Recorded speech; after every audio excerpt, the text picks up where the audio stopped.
Alors, nous allons parler maintenant des caractères et paragraphes, donc deux points relativement importants dans InDesign, hein, puisque pour rappel, InDesign est quand même un outil, un logiciel spécifique dans la gestion des paragraphes, de mise en page, et notamment l'utilisation des caractères aussi.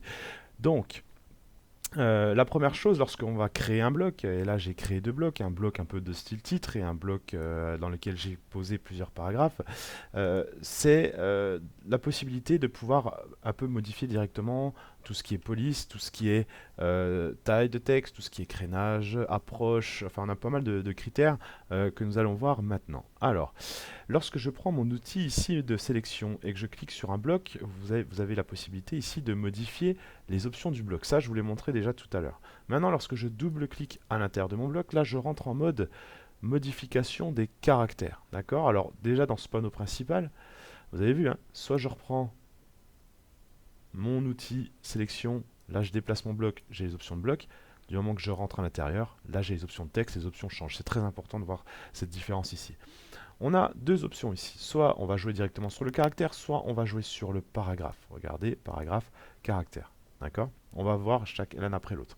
Alors, la première chose que l'on va essayer de trouver ici, que l'on va trouver ici, pas essayer, c'est la possibilité de changer la police.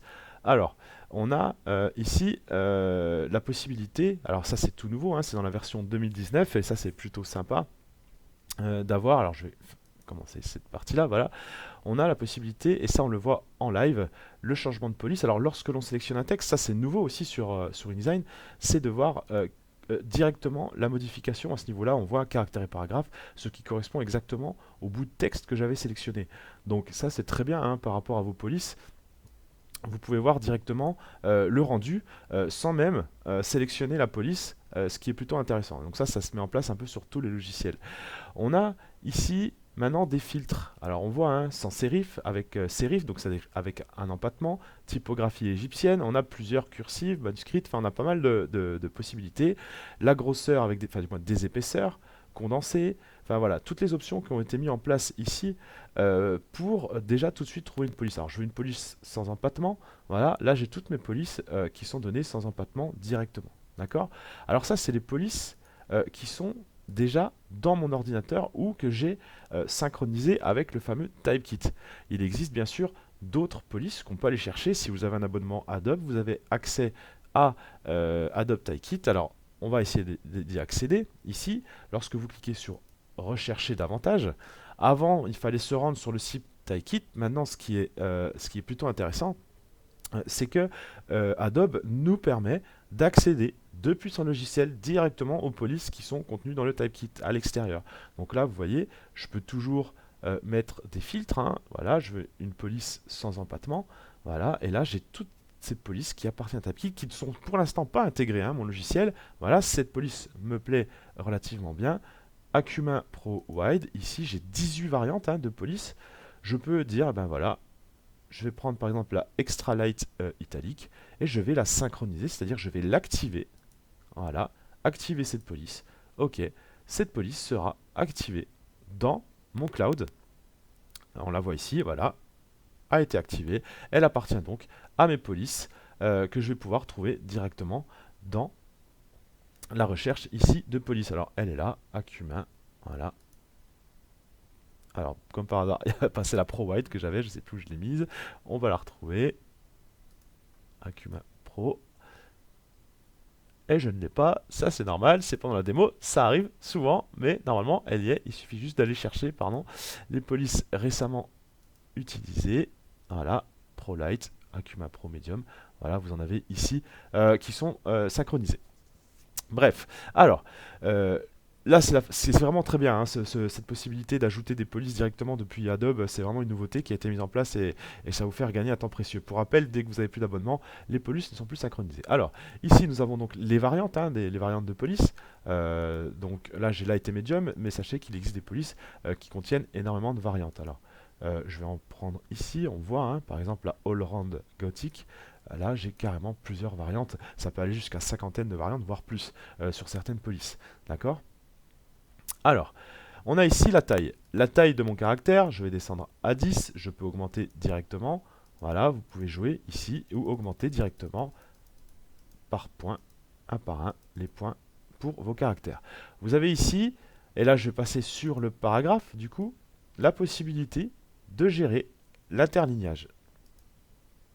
Regardez, là je vais augmenter, et j'augmente, je vais l'augmenter directement, on augmente l'interlignage, donc l'espacement entre les lignes de mon texte. D'accord? On a ici, je vais revenir sur mon titre, la possibilité de gérer le tout en capital. Alors le tout en capital est intéressant lorsque vous avez des caractères accentués. D'accord? Ici on voit caractère, regardez, je vais prendre tout le bloc, je vais le mettre en capital. On voit bien que le caractère avec la majuscule prend l'accent, ce qui est plutôt intéressant. On a ici la gestion des indices, des exposants indices supérieurs. Voilà, on le voit ici. La possibilité de gérer les textes soulignés, à savoir que dans InDesign, vous aurez la gestion du soulignement beaucoup plus travaillée que le simple soulignement que vous avez ici. On a la possibilité d'accéder à d'autres soulignements, je vous les montrerai plus tard. La possibilité de gérer de la petite capitale, l'indice inférieur ou le texte barré. D'accord? On a ici le crénage. Alors le crénage, c'est l'espacement que vous pouvez avoir entre des paires de lettres spécifiques. Alors ce qu'on appelle des lettres de paires spécifiques, c'est-à-dire le TR, le TA, le TU, le TE, là où en fait la lettre vient s'imbriquer en dessous d'une autre. Par exemple, le TE, le E vient s'imbriquer en dessous. Alors je ne sais pas si on va avoir un crénage ici, je peux vous donner un exemple. TE, alors on va pas le mettre en majuscule, sinon ça va être compliqué. Mais là on voit que le E vient s'imbriquer tout doucement en dessous du T. Ça c'est une lettre spécifique, c'est une paire de lettres spécifiques. Bon, c'est rarement... moi je le laisse, généralement je le touche pas, mais ce crénage. Alors vous avez différents crénages, optique, métrique, et mettez à 0 si vous souhaitez qu'il n'y ait pas du tout d'espacement, c'est-à-dire que les lettres ne s'imbriquent pas l'une en dessous de l'autre pour certains crénages. Bref, on a ici l'approche. L'approche, c'est vraiment l'espacement entre les lettres, d'accord, au sein de chaque mot. Donc ça, c'est pareil, vous pouvez le gérer pour des titres, vous pouvez modifier un peu l'espacement. Ici, nous avons l'échelle verticale. Alors ça, c'est pareil, je vous déconseille, je vais mettre une échelle à 175%, de déformer une police. C'est quand même quelque chose qui a été fait, travaillé. On évite de déformer une police, vraiment, au niveau design, ça se fait pas trop, d'accord? On a ici la possibilité de gérer le décalage vertical. Si je prends par exemple cette partie-là, je peux modifier le décalage vertical. Alors je peux même passer logiquement en négatif. Notamment si vous avez un indice, un exposant, ça peut vous aider à le déplacer un petit peu. Là c'est pareil, on a une déformation horizontale de votre police, je vous le déconseille fortement. Et là, on a ici, regardez, une espèce d'inclinaison du texte. Pareil, privilégiez si vous avez plutôt une police italique plutôt que d'incliner vous-même ce texte-là. C'est quand même fait pour, autant l'utiliser. Alors, on a ici la gestion des couleurs. Comme pour le bloc, on a la possibilité de gérer les couleurs au sein de son texte. Donc, on a ici, regardez, cyan. Alors, je vais enlever ça, voilà, la couleur est cyan. Et vous pouvez modifier toutes les couleurs que vous souhaitez. Pour l'instant, on va rester sur des couleurs basiques.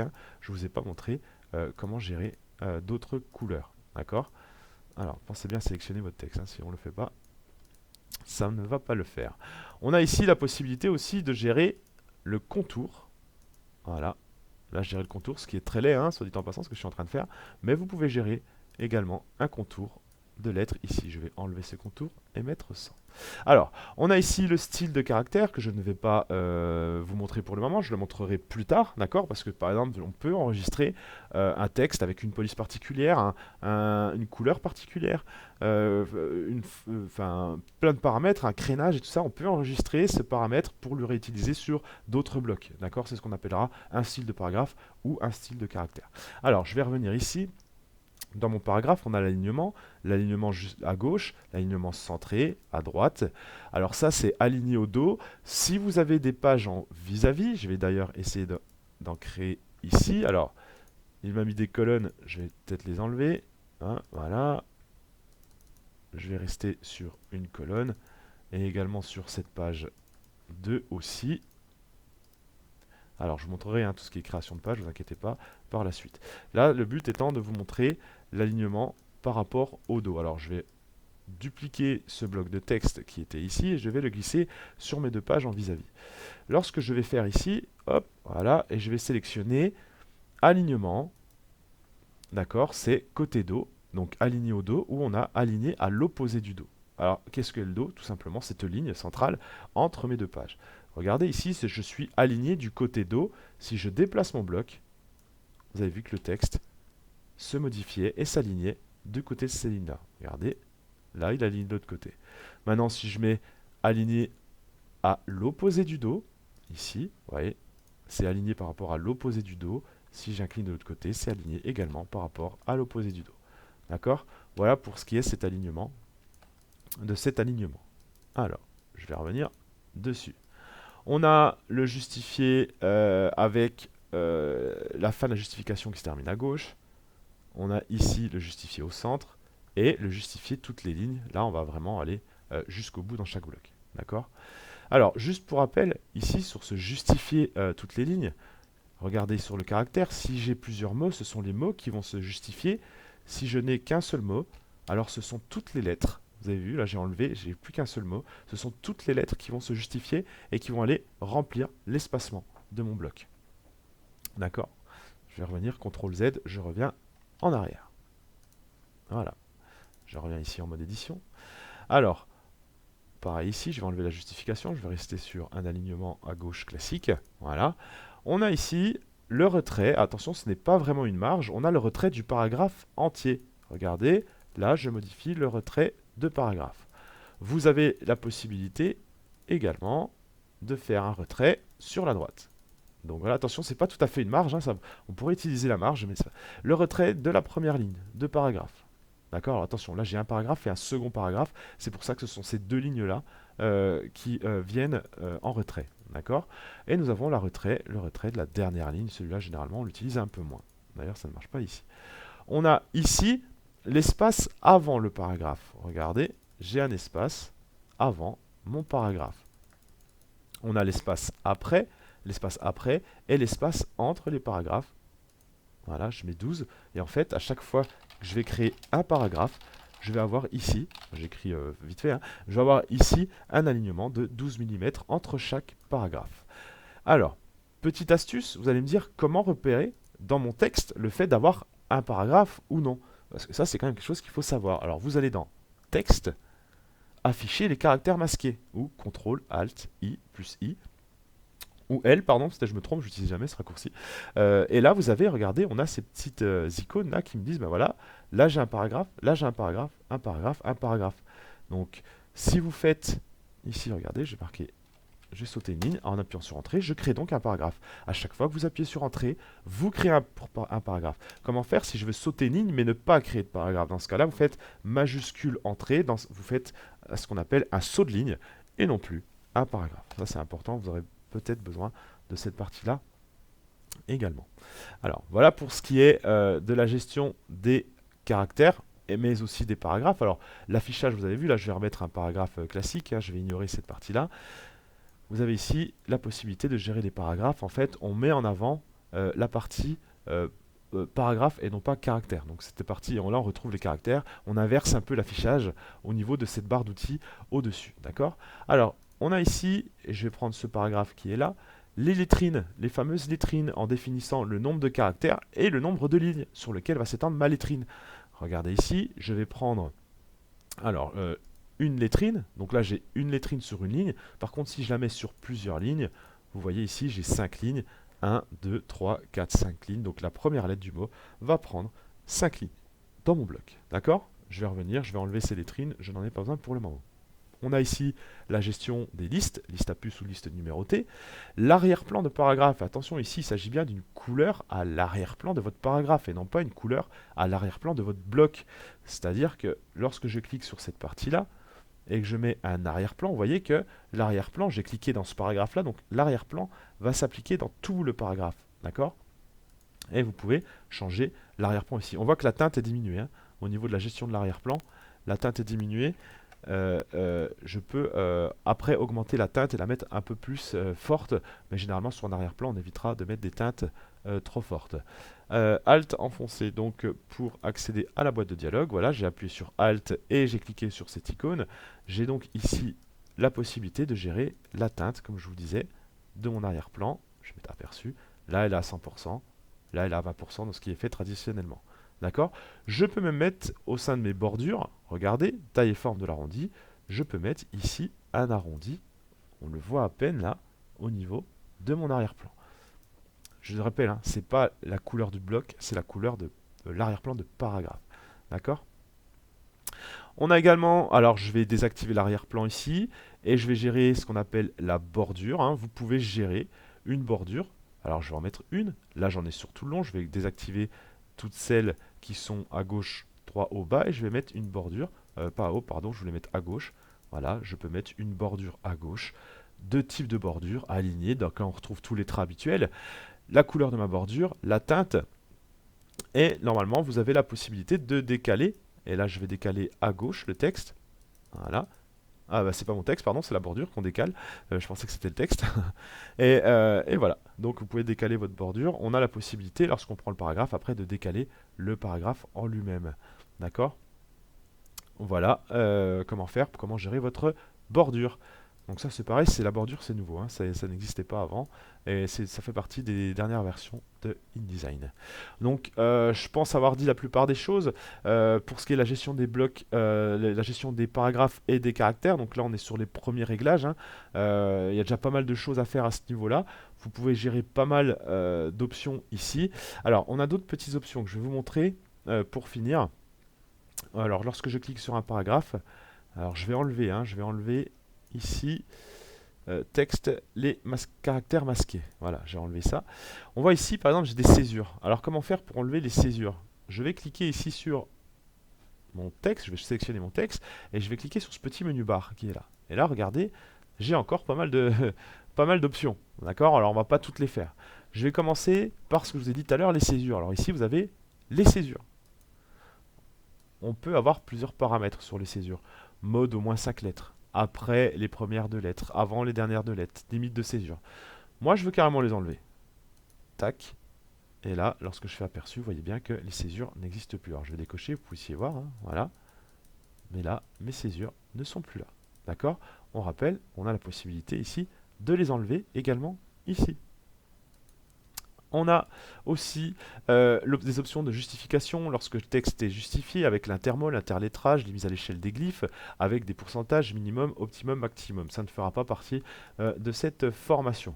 On a l'étendue des colonnes, les lettres, les lettrines et styles imbriqués, hein, c'est ce que je vous ai montré.